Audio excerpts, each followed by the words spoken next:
footsteps on the roof. There's a twinkle in my eye. What? I can't believe it. So, for those who are not in the room with us right now, they do not get why there is all this giggling and being ridiculousness. It is because apparently Liz and I both had the same thing in mind. I'm assuming for her it's because she heard people with accents, and she tends to be aroused when people with accents are talking. We are here in the room where we do all of our Christmas recording. We've got the fire next to us, and lo and behold, Liz shows up with nothing but 2 gift boxes over her breasts. And apparently I had the same idea and just had a gift wrap box over my thing. There you go. Irma's with her aunt, so this makes more sense. Just so we're clear. Apparently we were both thinking dick in a box today. There you go. I am actually here specifically drinking what I'm drinking today because I didn't want to burn said dick in the box.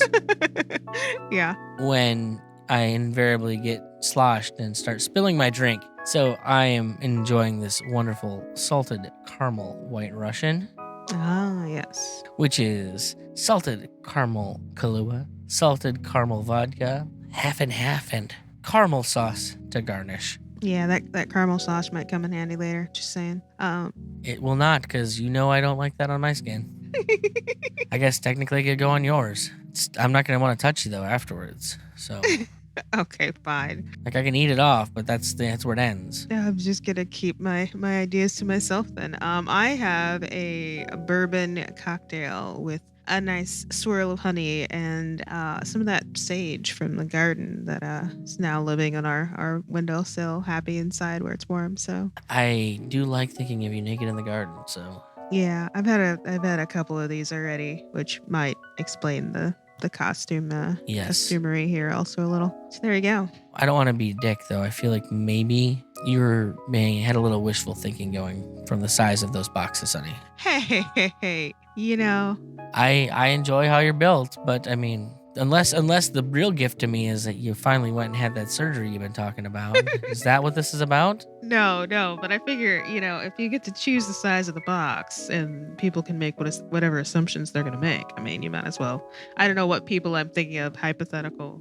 I don't know that anyone really gets to choose the size of the box, honey. You're gifted what you're gifted, and Yeah. Oh, I walked right into that one. Went right into that one. Love knows no size of the box. Love just knows the package. We're here to talk about a children's movie, so I have to get it out while I can. I suppose. So once again, we are here with Year Round Tree, folks. This is episode Yes. 25. So we've done this 25 times. That's amazing. We're almost to the point where you could do listen to one of these every day of December if you wanted to. There you go. Does anyone want to take the challenge? There's 29 of these. The year-round tree challenge. Technically, you could, there's enough you could do every day leading up till Christmas. Do like a what is it? The countdown thing? Oh, the 12 days of Christmas. The Advent calendar. Oh, Advent calendar. The Advent year-round tree calendar. We should give one out maybe. Anyway, so we're here talking about Arthur Christmas. Yes. And I don't know how this one slipped by me. Probably because it was exactly as I expected it to be. Yeah. It wasn't a bad movie. It just wasn't. No, it's a fairly good cast. It was a very good cast, and even some sleepers that, like, if you read the IMDb on it, you're like, wow, those people were in this movie. Yeah. Now, part of that could also be I fell asleep halfway through it.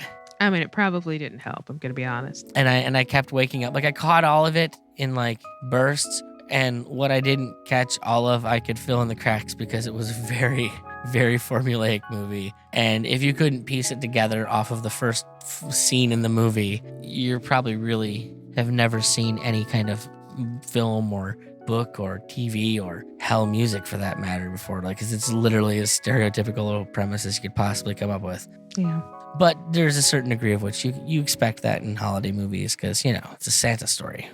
I mean, yeah, they're not reinventing anything really, but it is I enjoyed it, honestly. I mean, and not just because, the adorable Scottish James McAvoy is voicing our main character. I mean, it doesn't hurt, but I have no concept of James McAvoy. Like, you tell me that that's James McAvoy, yeah. and like I see his face from like the poster for the movie Wanted, Yeah.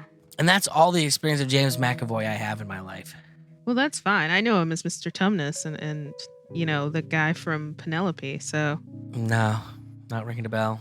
That's the one with Pino Lopez, the fucking the pig nose, right? yes, that's the one. Reese Witherspoon's in it, being adorable. I remember that being an interesting movie. What, Reese Witherspoon? Is that who it is? No, it's No, it's Christina Ricci. yeah, is the main character, but Reese Witherspoon plays like the what is she? Delivery like courier, I think, who rides a Vespa, and like she's just being tiny and blonde and adorable, and I love Reese Witherspoon. I can't help it. Okay. Well, she's in. Did we do Four Christmases in one of these? I don't know if we've done that one yet. We've got to do that one. If not, that's on next year for sure. Yeah, for sure. I already know. We already know one of next year's. We're doing the Bleakening Part 1 and 2 because we were supposed to do it this year and then forgot to do it. Yes, and it'll give us an excuse to watch it again next year. Not that we wouldn't already. So I was gonna watch it again next year, one way or the other. right. So why don't you kind of lead this discussion, since obviously I've admitted that I was asleep through a lot of it. Okay, so it's basically it's Santa's family are the main characters of the show, and we've got Santa, who's is regular elderly chap Santa, and he's out on his Okay, here. No. Look, what? you're taking the long way to describe this. Okay, Okay, current Santa, Jim Broadbent, yes, has two sons. The two sons are McAvoy, who plays the kind of doop-de-doop-de-doop-de guy. he's the happy-go-lucky dreamer, basically. Yes, and then you have who else? Who's the other brother? The fabulous Hugh Laurie, of course. Playing the Type A brother that has technologized everything. Right, and very, very uptight and not particularly into like the actual Christmassy part of Christmas. Look, I may not have been awake for a lot of it, but I was definitely awake long enough to see him steal a present back from a kid. Yeah, no, he's Not a good Santa. not a good Santa. And that is kind of the issue of the movie because He's the one getting it. yeah, he seems like he should be next in line and he's on top of everything and Dad doesn't want to give it up. he doesn't ever. He's the guy that should be taking it. He's like the king that never wants to abdicate the throne. So Well, if you were Santa, would you want to give it up? I mean, I guess not, but he's not particularly good at it anymore either because he's, getting older and more forgetful and less capable in general. So basically, his son runs the whole thing and he just takes He just kind of shows up. takes the credit. And, the son he's a little salty about it. Yeah. It's funny seeing like the animated version of the son with Hugh Laurie's voice. I know it is because, So big chested and like, yeah. it's not Hugh Laurie. Not that Hugh Laurie's, not a fairly But he does a fit good guy. voice. He's just not that guy. So Yeah. it's pretty funny. So, where to start here? So, a few things. Mm-hmm. Giant UFO sleigh, spy elf army. Yes, very, very technological, almost Big Brothery feeling because they Oh, no, honey, it's way past Big Brother, honestly. they have like way too much technology to kind of keep them in under wraps, and then they can kind of sneak into your house and just going through all of the ways that they have of keeping you out of the know, basically. So, interestingly enough, and I think this factors in later when they're talking about like there's going to be a meltdown at the North Pole. Yeah, They actually live in a house, like everything's made of ice, it looks like. yeah. Like it's an actual ice building, like ice walls and stuff. Did I pick that up right? Or was I asleep earlier than I thought? I mean, it seemed that way to me. Yeah, for sure. It certainly aesthetically looked that way, whether or not it was actually that way. Yeah, and which is interesting because it's a fact that seems odd at first, and then they totally ignore it. In fact, he talks about like leaving the doors open because Arthur always leaves the doors open. But basically, so Arthur is the one who answers kids' letters to Santa Claus and tells them how awesome Santa is and how he's totally going to take care of them because he cares about everybody. He's like the the ultimate Santa fan. Well, and so, which kind of causes basically, so you have one little girl that wants to change what she wants, and he catches it, and then like it ends up being that present doesn't get delivered at all. Right. And so the whole movie is kind of hinged around them getting that present to that little girl or not, or basically how they would all handle that situation. Right. It all leads up to what is it, 5 Santas? Or 4, it's 4 Santas. 4 Santas, because you've got Grand Santa, Yeah, Great Grandpa Santa. who's basically been in the basement, trying to tell him how back in his day they could have done it blindfolded. Who is completely senile and like delivers a bag of garbage. Yeah, well, so what happens is, you've got technological Santa who's backing old Santa, and they get their deliveries done. Everybody's happy, they're celebrating, and Dad Santa, the current Santa, he's talking about how well they did this year and how excited he is to have gotten to do it for all these years, like 70 years, and how he can't wait to do it next year, and you can see his son's just so disappointed because he's hoping that he's gonna get Fucking a chance. die, old right, man. basically. So the only way I'm gonna get this is if you die. I will kill you. But as it turns out, they missed this present. So, he's got his statistics that say, they have a pretty good track record. They're not going to worry about that one anomaly. And they all decide that they're just going to forget about it. But Arthur can't, because he believes, and, this one poor kid's not going to get their present. It's weird because, after my whole thing about the presents in the last movie, if you were watching these in sequence, the Klaus, it's that idea of like, how much does the present matter? Well, if you're the only person that doesn't get one, it matters a lot, Liz. Yeah, well, no, exactly. So, I trying not to feel hypocritical about actually kind of agreeing with them on that one for this one. But yeah, I feel like it does kind of matter that one kid got missed.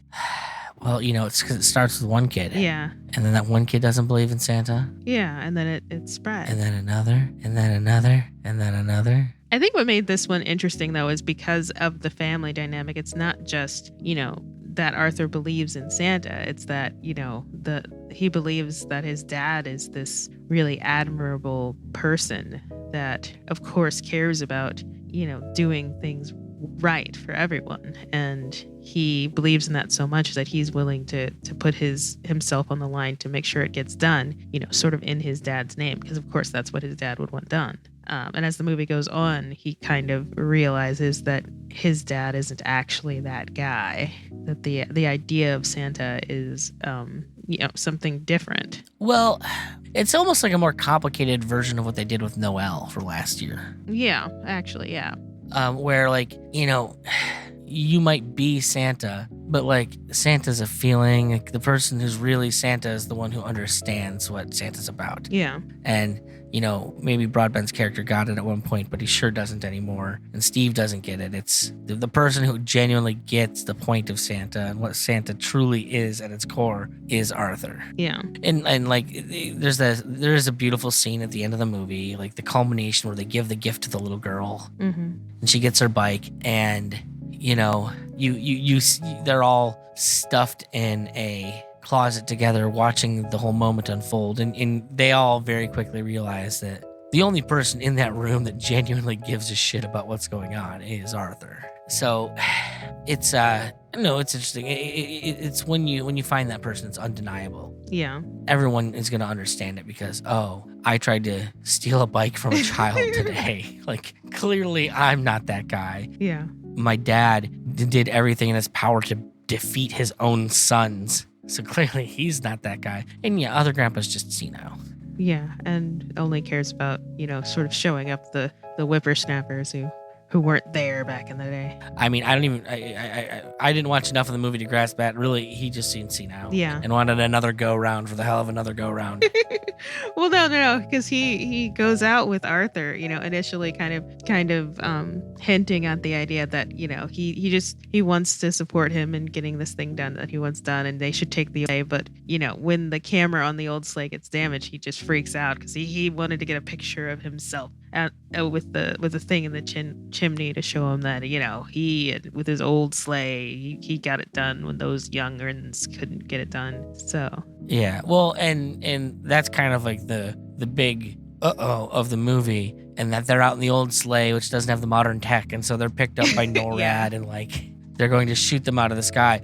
And so for a moment there, they believe, like Broadbent and Laurie believe that Arthur was killed, and so they decide amongst themselves that they have to deliver the present because it was his last wish or whatever. yeah. And then they get to that last moment, and like they're all literally. Which is pretty hilarious. And I mean, the mom character in there is actually interesting because they play a lot into like the quintessential idea of the British mom, where she's sort of running everything behind the scenes, and like she has the presents for Santa to give to everyone that she hasn't wrapped, except for she put the paper there and the tape there, and all he has to do is kind of put the paper over it and put the tape on it, and then she says, "Oh, that one's for me, dear," and he basically just hands it back to her after having just taken it and spent 5 minutes wrapping it.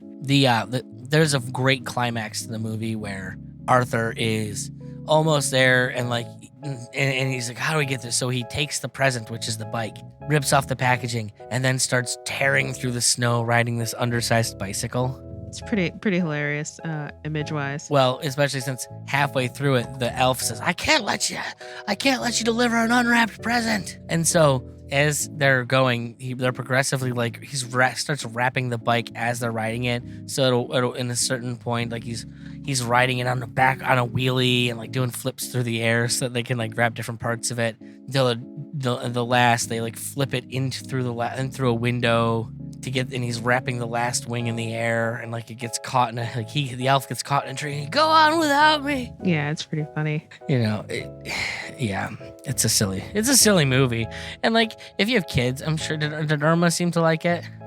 Oh yeah, she dug it.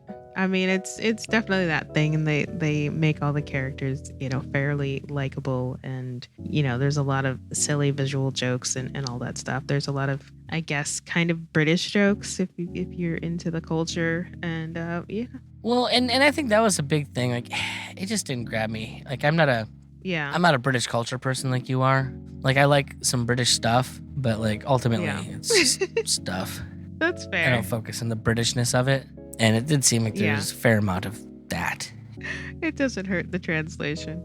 So, anything else we need to say about this one? I would check it out. I enjoyed it. It's, like I said, it's not anything especially groundbreaking, but it's definitely fun. It's got really good reviews in general. I think it's a pretty classic. It's one more for the Christmas DVD collection, which I like having up there year round.